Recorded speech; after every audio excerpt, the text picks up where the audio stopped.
So the question is, how would like a one world currency, like a crypto-based currency, solve some of these problems about how people think about value? And I think that it wouldn't solve anything necessarily.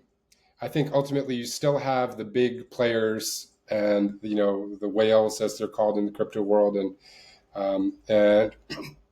if you can't figure out, if you can't really do sense making, if you can't like have a good conversation and really understand how an economic policy will impact a wide variety of people and situations, it doesn't matter if it's one currency or a million currencies. You're not having the conversation that needs to be had.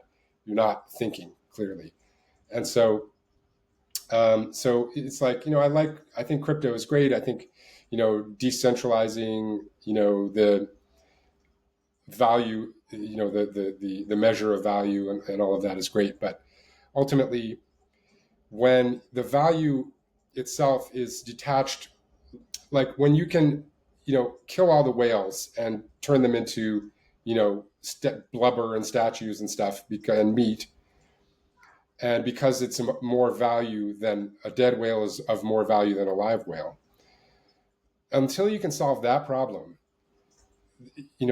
changing economic currencies, and whether it's on crypto and whether it's on in some legacy banks, mainframe, it's not going to, it doesn't matter. We haven't solved the real problem. How do we decide what forests we keep and which ones we cut? We want houses. Do we, let the children starve? Do we kill the whales and feed the starving children? Or do we let the children die and keep the whales? I mean, what are we going to do?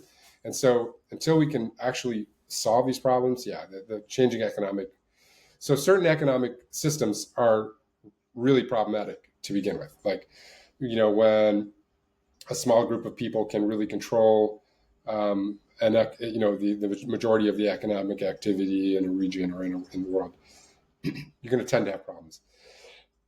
And so I'm not saying that all economic systems are the same, but I am saying that economics is not the solution. Like, people who go into economics,